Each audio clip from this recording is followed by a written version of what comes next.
నూతన సంవత్సర వేడుకలను ప్రజలు ప్రశాంతంగా సురక్షితంగా జరుపుకునేలా చూడడానికి హైదరాబాద్ పోలీసులు సమాయత్తమవుతున్నారు. ఈ క్రమంలో న్యూ ఇయర్ ఈవెంట్స్ లో నిర్వాహకులు గాని ప్రజలు గాని హద్దులు దాటినా లేక నిబంధనలు అతిక్రమించినా కఠిన చర్యలు తప్పవని హైదరాబాద్ సిపి సజ్జనార్ హెచ్చరించారు. నిబంధనలు ఉల్లంఘిస్తే కొత్త సంవత్సరం సంతోషం లేకుండా పోతుంది అంటూ ఆయన వార్నింగ్ ఇచ్చారు. న్యూ ఇయర్ సందర్భంగా నగరంలో నిర్వహించే పార్టీలకు సంబంధించి తీసుకోవాల్సిన జాగ్రత్తలు, పాటించాల్సిన విధి విధానాలపై సిపి సజ్జనార్ క్షేత్రస్థాయి పోలీస్ సిబ్బందితో వీడియో కాన్ఫరెన్స్ నిర్వహించారు.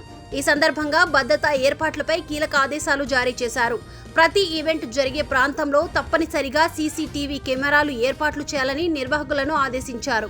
అలాగే పార్టీల నిర్వహణకు ముందుగా పోలీస్ అనుమతిని తప్పనిసరిగా ఆన్లైన్లో దరఖాస్తు చేసి పొందాలని సూచించారు.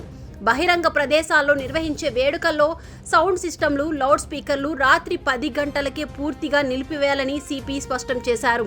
శబ్ద కాలుష్యంపై ఫిర్యాదులు వస్తే కఠినంగా వ్యవహరిస్తామని హెచ్చరించారు. మహిళల భద్రతపై ప్రత్యేక దృష్టి సారించిన పోలీసులు 15 షీ టీమ్స్ బృందాలను మఫ్తీలో రంగంలోకి దింపనున్నట్లు కూడా తెలిపారు.